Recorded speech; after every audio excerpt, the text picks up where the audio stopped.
Hello students. So NEET Mock Test 2024 physics questions அடுத்த video. So question number 188 கவனிங்க. Two semicircular wires of radius 20 centimeter, radius 20 centimeter, and in the small circle semicircle radius 10 centimeter have a common center at the origin as shown in the figure. Assume that both wires are uniformly charged and have a charge density of 1 nanocoulomb per meter. Lambda value 1 nanocoulomb per meter. The magnitude of electric field at the common center of the curvature O of the system will be in the common center. இப்போ இந்த common சென்டர்ல இந்த left சைடுல இருக்கக்கூடிய ஒரு larger semicircular electric field and right சைடுல இருக்கக்கூடிய semicircular electric field ரெண்டு எலக்ட்ரிக் ஃபீல்டும் என்ன டைரக்ஷன்ல இருக்குன்னு பார்க்கணும். So we know that the electric field due to a semicircular wire at the center. Magnitude மட்டும் பாத்தீங்க அப்படின்னாக்க it's nothing but 2k lambda by r. ஓகேவா? ஒரு செமிசர்க்குலர் ரெண்டு செமிசர்க்கிள் இருக்கு. இப்போ இதோட டைரக்ஷன்ஸ் பாருங்க. இந்த டைரக்ஷன்ஸை பேஸ் பண்ணி அதை வச்சு நீங்க என்ன பண்ணலாம்? ஆட் பண்ணுமா ரெண்டு எலக்ட்ரிக் ஃபீல்ட சப்ட்ராக்ட் பண்ணுமா முடிவு பண்ணிக்கலாம். So you have an electric field, you have a semicircular ring. So electric field உடைய direction எப்படி கண்டுபிடிக்கிறது? இப்போ இந்த மாதிரி semicircle கொடுத்திருக்கோம். Just take a component. ஒரு சின்ன காம்போனன்ட்ல சூஸ் பண்றீங்க. இந்த காம்போனன்ட் உடைய electric field இந்த டைரக்ஷன் வருது. இது DE vector. Right? It makes an angle d theta.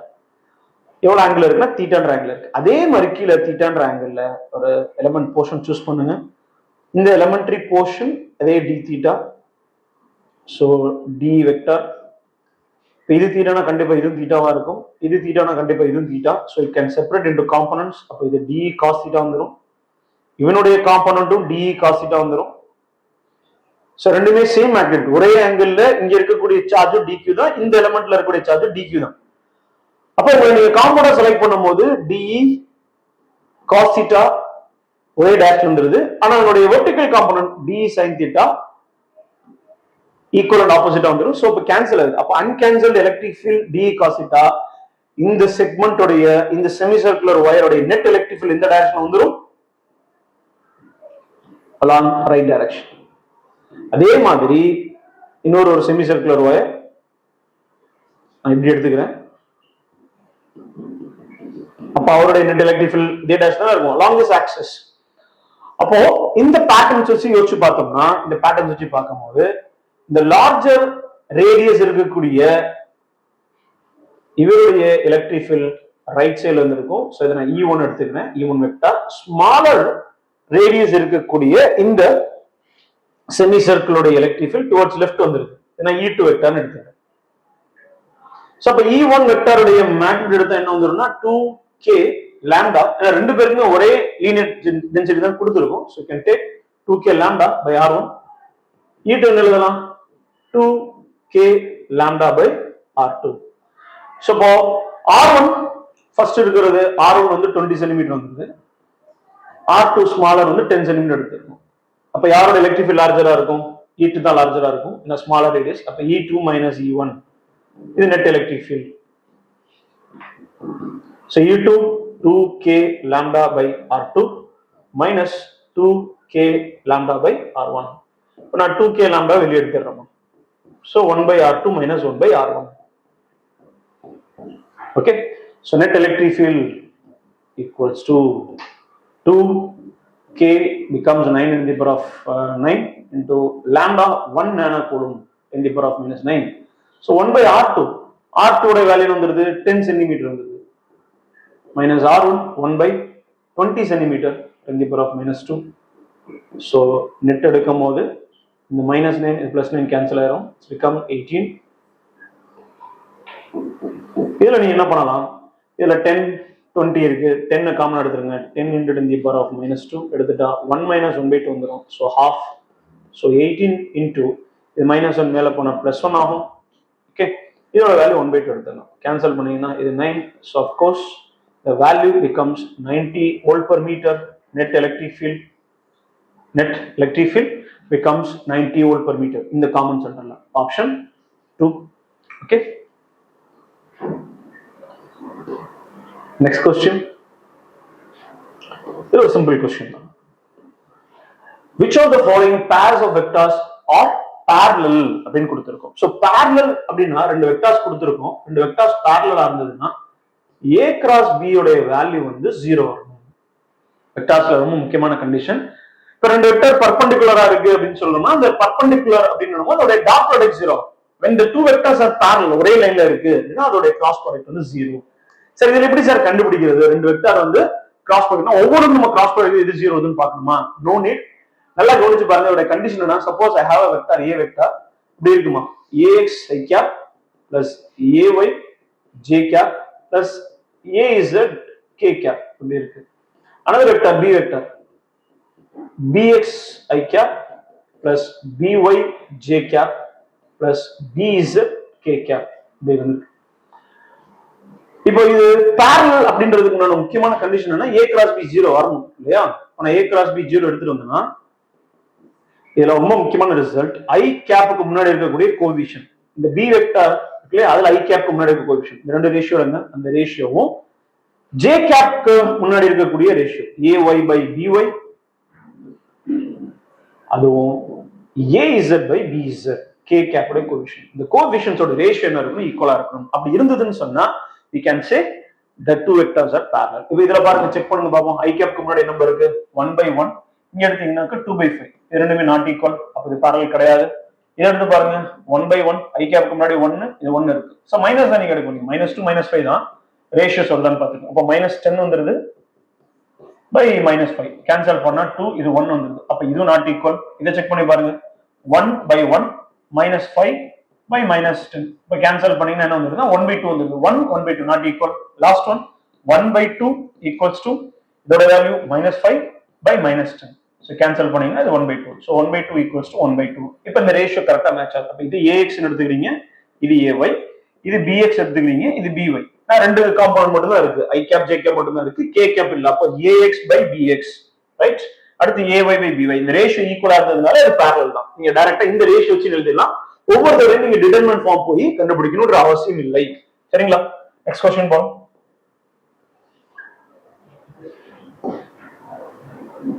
Okay. 190. A capacitor of unknown capacitance and resistance 100 ohm and an inductor of inductance L equal to 4 by pi square Henry are connected in series across an AC source of 200 volt and 50 hertz supply. The value of capacitance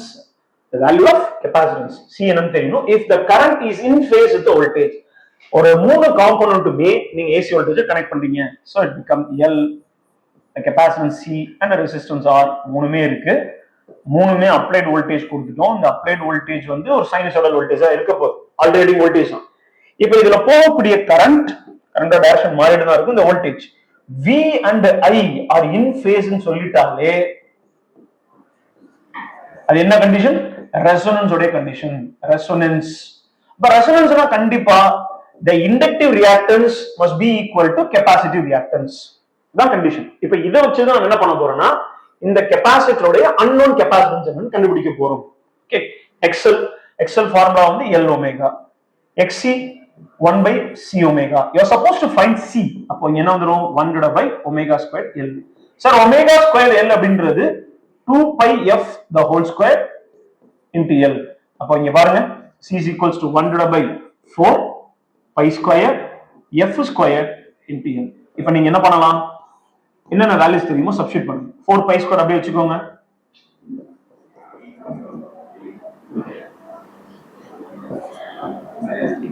f என்ன கொடுத்திருக்கோம்? frequency 50 hertz கொடுத்திருக்கோம்.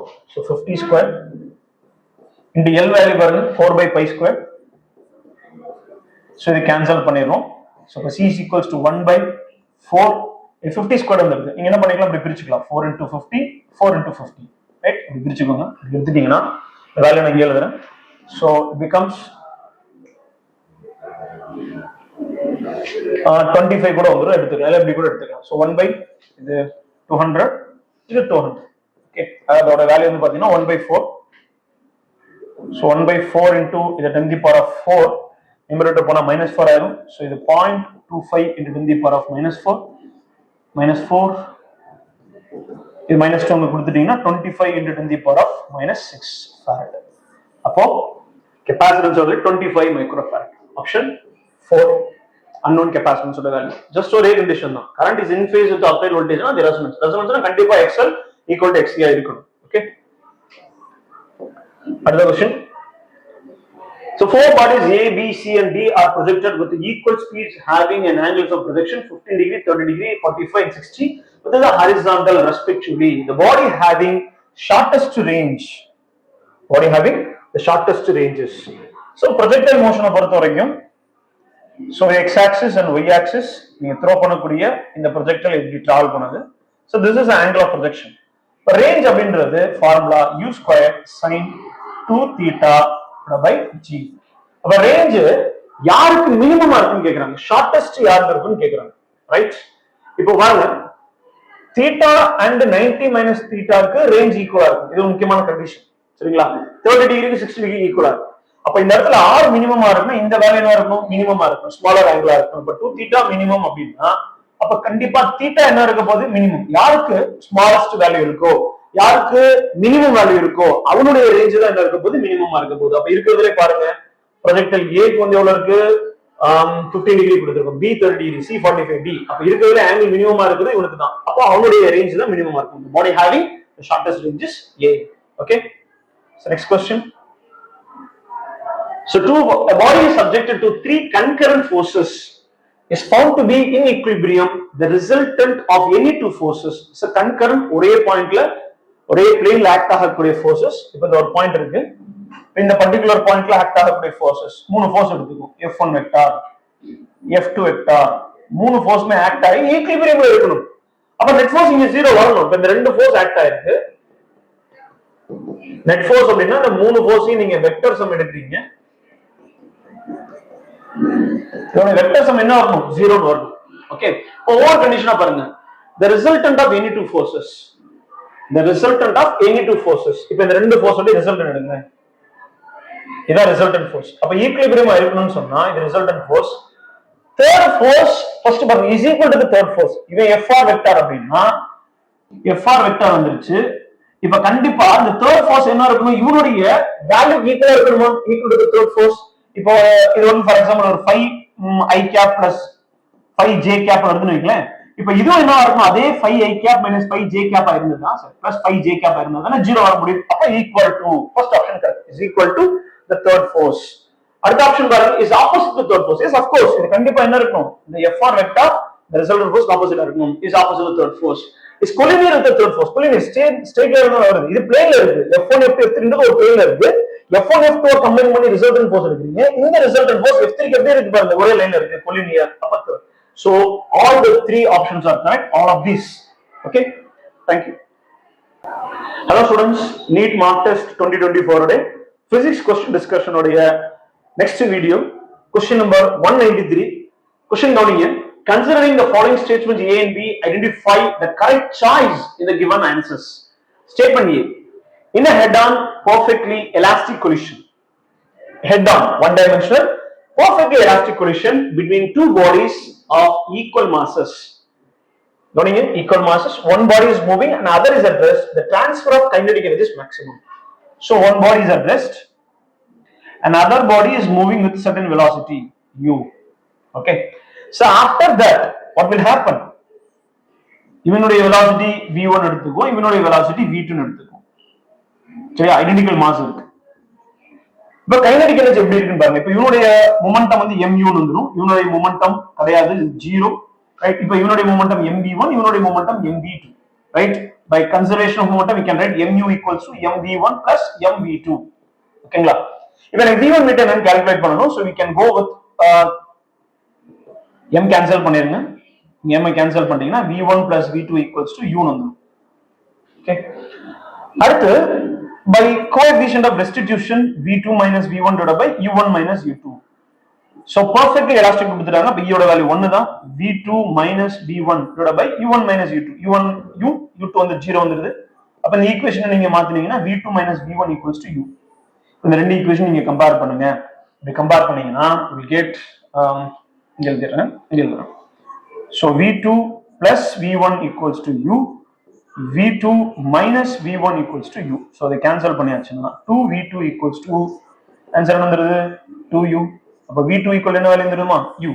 So அப்ப இவனுடைய speed அப்படியே என்ன இருக்கு அப்படின்னா second பார்ட்டிகளுக்கு travel ஆயிருக்கு. அப்ப ஃபர்ஸ்ட் பார்ட்டிகளோட ஸ்பீட் என்ன வந்திருக்கும்? இப்ப நீங்க V2 equal to U போட்டீங்கன்னா V1 கண்டிப்பா என்ன வந்துரும் 0 வந்துரும்.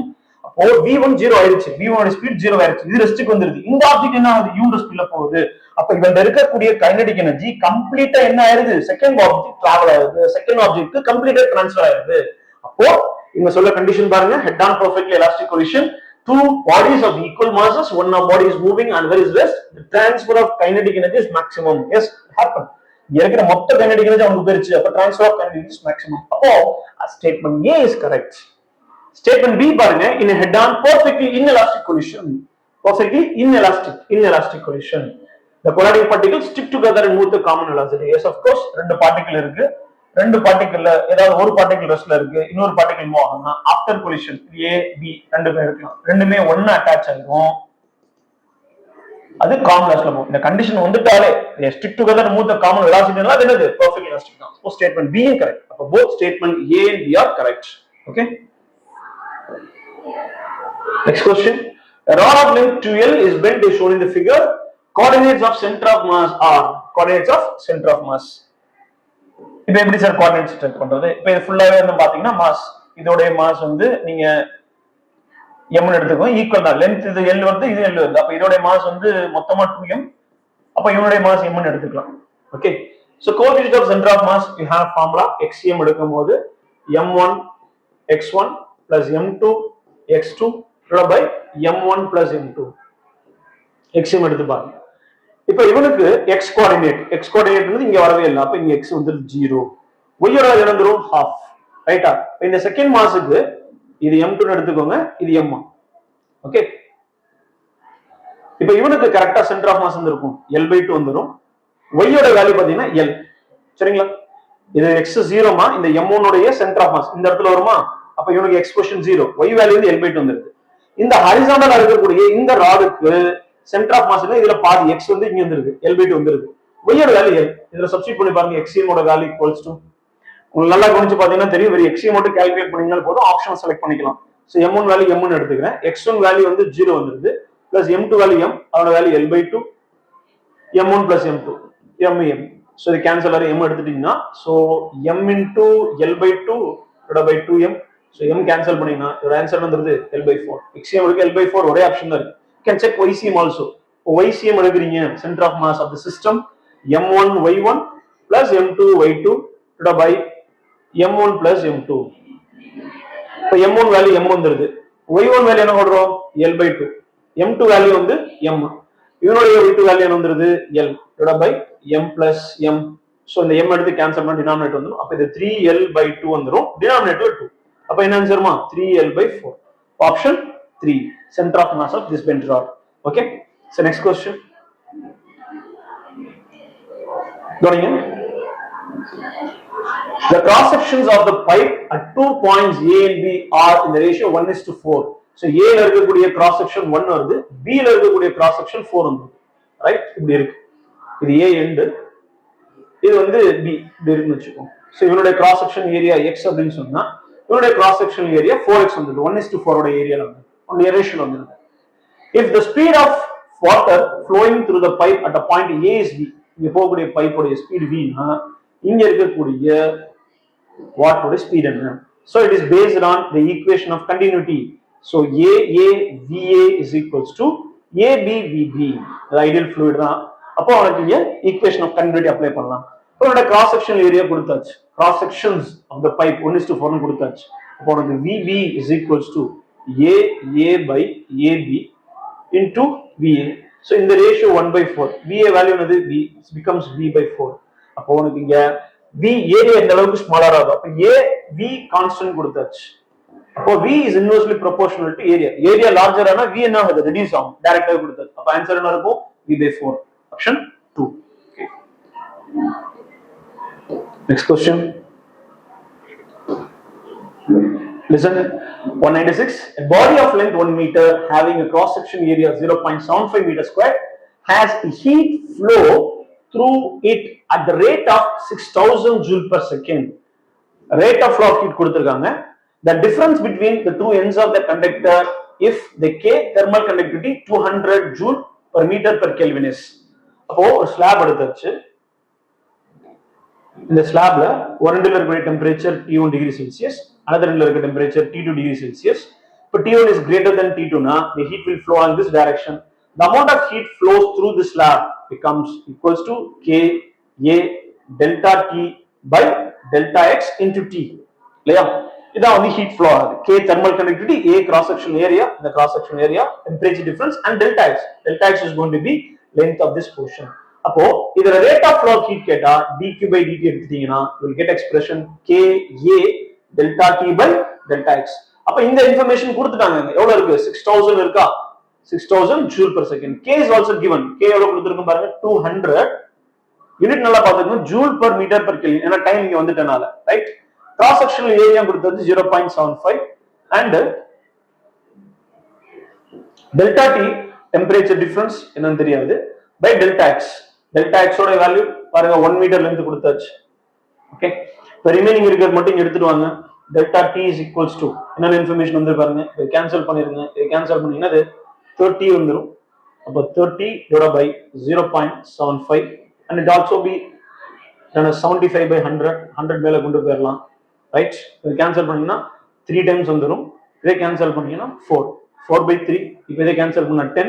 அப்போ ஆன்சர் 40 டிகிரி செல்சியஸ். இது கெல்வின்ல இருக்கு. K யோட வேல்யூ இது பாத்தீங்கன்னா கெல்வின். டிஃபரன்ஸ் இன் டெம்பரேச்சர் எடுக்கும்போது எப்பலாம் கெல்வின் எடுத்தாலும் சரி, டிகிரி செல்சியஸ் எடுத்தாலும் சரி, ஒரே ஆன்சர் தான் வரும். Option 2 is correct. Next question 197. So question from semiconductors logic gates. The logic circuit shown below has the input waveform. A B ல நம்ம கொடுக்கக்கூடிய input waveform கொடுத்தாச்சு.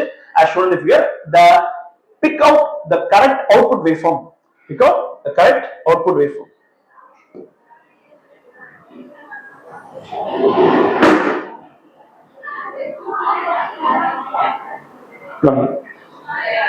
சோ இதுல என்ன உங்களுக்கு லாஜிக் கேட் வருது, என்ன லாஜிக் இன்புட்? இப்போ A B இருக்கு. இப்போ இங்க என்ன வந்துரும்? A பார் வந்துரும், இங்க B பார் வந்துரும். இப்போ இத நீங்க நார் கேட் பாஸ் பண்ணீங்க. இப்போ A bar plus B bar first OR operation, அதுக்கு அடுத்து காம்ப்ளிமென்ட். அப்ப காம்ப்ளிமென்ட் எடுத்தீங்கன்னா இத டி மார்கன்ஸ் தியரம் படி ஸ்ப்ளிட் பண்ணோம்னா A bar to the bar dot B bar to the bar, so nothing but A dot B. A dot B ன்றது என்னது? AND gate ஓட ஆபரேஷன். அப்ப உங்களுக்கு இங்க நம்ம பண்ண வேண்டியது AND கேட். இப்போ இது இன்புட் வேவ் ஃபார்ம். இப்போ 1 1 இது 0 இது 0 இது 0 1 இது 1 0 1 1 0 0 and it is 0 and 1. இப்போ அவுட்புட் பாத்தீங்கன்னா இதுல இருந்து 1 ன்னு வந்துரும், ரைட்டா? 1. லாஜிக் கேட் ஓட அவுட்புட் மட்டும் பாருங்க. So 1 1 maximum 0 0 0 and 1 0 0 1 1 1 so 0 0. இந்த இடத்துல மட்டும் ஹைட் வருது. அது பாத்தீங்கன்னா உங்களுடைய அவுட்புட் எது கரெக்ட்டா மேட்ச் ஆகுது இங்க இருக்கிறதுக்கு. So option 1 will match. இந்த டைம் சைக்கிள்ல மட்டும் ஃபர்ஸ்ட் மேக்ஸிமம் 1 வரும், அடுத்து 0, அடுத்த டைம் சைக்கிள் 0, அடுத்த டைம் சைக்கிள் 0. இந்த ரெண்டு டைம் சைக்கிளும் அவுட்புட் 1 1 வருது. அதாவது ரெண்டு இன்புட் மேக்ஸிமமா இருக்கும்போது AND கேட்டோட அவுட்புட் மேக்ஸிமமா இருக்கும். இது 0 இது 0. So option 1 is correct. So next question 198. Suppose the electron in a hydrogen atom makes a transition from n equal to 3 to n equal to 2 in 10 power minus 8 seconds. The order of torque acting on the electron in the period is. Torque acting on the electron n equal to 3 ல இருந்து n equal to 2 க்கு transfer ஆகுது. So d excite ஆகுது. அப்ப d excite ஆகும்போது அந்த எலக்ட்ரான்ல dark act ஆகுதா? எப்படி ஆக்ட் ஆயிருக்கும்? இந்த டைம் டியூரேஷன்ல இந்த டிரான்சிஷன் நடக்குது. அப்ப டைம் டியூரேஷன்ல டிரான்சிஷன் நடக்கும்போது there is a change in the angular momentum. இப்ப இனிஷியல் குவாண்டம் நம்பர் 3, அப்ப அங்க இருக்கக்கூடிய angular momentum 3h by 2 pi. அப்போ ஃபைனல் லெவலுக்கு வரும்போது அங்க 2h by 2 pi. அப்போ இந்த angular momentum change ஆகறனால அவருக்கு டார்க் கிடைக்கும். So for torque equal to change in angular momentum by time taken. For torque, the change in angular momentum. So for the calculation simplicity, the initial minus final எடுத்துங்க. So 3h by 2 pi நம்ம order தான் பார்க்க போறோம். 2h by 2 pi divided by the time delta t. So இப்போ என்ன பண்ணலாம்? We can take h by 2 pi as common. 3 minus 2 வந்துரும். So time taken 10 to the power of minus 8 and torque equals to இப்போ நீங்க simplify பண்ணா h by 2 pi into 10 to the power of minus 8. So value substitute பண்ணுங்க. h ஓட value என்ன வருது?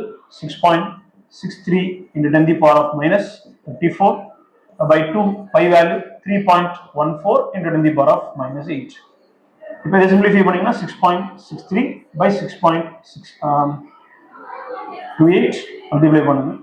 10 to the power of minus 34 numerator போனா இது minus 26 ஆகும்.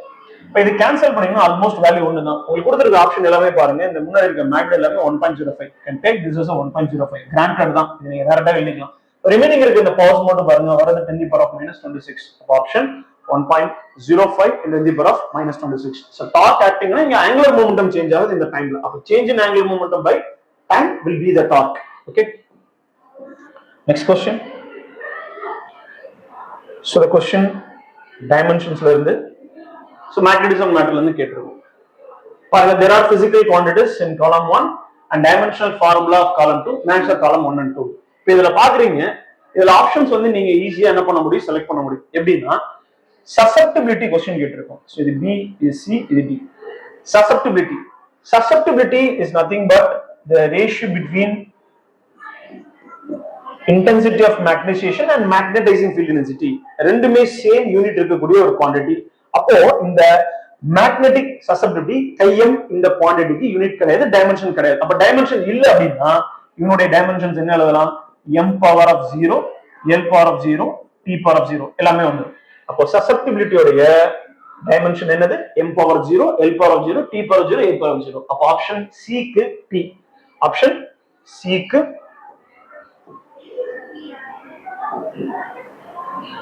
p எடுத்துட்டீங்க.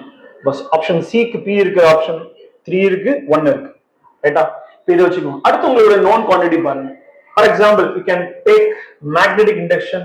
மேக்னெட்டிக் இண்டக்ஷன் அப்படின்றது மேக்னெட்டிக் ஃபீல்ட். நீங்க மேக்னெட்டிக் ஃபீல்ட் வயருக்கு எடுத்துக்கலாம், due to wire, semi circular wire எடுத்துக்கலாம், இல்ல எனி வயர். ஒரு கம்ப்ளீட் வயரோட magnetic field μ0 I by 2r நான் எடுத்துக்கிறேன். இதுல இருந்து மேக்னெட்டிக் ஃபீல்டோட டைமென்ஷன்ஸ் நான் கண்டுபிடிக்கிறேன். μ0 வேல்யூ வந்துரும் I2r. சரி, இந்த μ0 வேல்யூ மேக்னெட்டிக் பெர்மியபிலிட்டி இருக்கு, பெர்மியபிலிட்டி போய் தான் வரணும். இல்ல நீங்க F ஓட வேல்யூஸ் எடுத்துக்கலாம். F ஓட வேல்யூஸ் ஃபோர்ஸ்ல இருந்து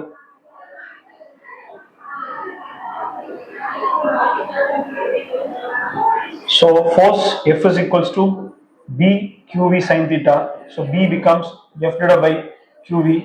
So F oda dimensions M L T power of minus 2. Q oda dimension AT, V oda dimension LT power of minus 1. Then rearrange பண்ணீங்கன்னா M L இந்த L and L cancel ஆயிரும், இந்த T and T cancel ஆயிரும். M T power of minus 2, A power of minus 1. இப்போ m t power of minus 2, a power of minus 1. இதை check பண்ணி பாருங்க. இப்போ b ஓட டைமென்ஷன் யாருக்கு ஈக்குவல்? s வந்துரும். m l power of 0, t power of minus 2, a power of 1. So இதுல நீங்க டைமென்ஷன்ஸ் ஆஃப் b எடுத்துக்கலாம். அப்ப b வந்து s 1 and 3 செலக்ட் பண்ணிருக்கீங்க. cp இந்த டைமென்ஷன் bs. அப்ப இந்த ரெண்டு இதை வச்சு நீங்க முடிவு பண்ணிடலாம் இந்த ஆப்ஷன் சொல்லிட்டேன். அப்ப bs வந்து cp. அப்ப ஆப்ஷன் 3. இப்போ a and d வந்து செக் பண்ணி பார்க்கலாம். பெர்மியபிலிட்டிக்கு இங்க உங்களுக்கு b ஓட டைமென்ஷன்ஸ் இருக்கு. இந்த b ஓட டைமென்ஷன்ஸ் வச்சு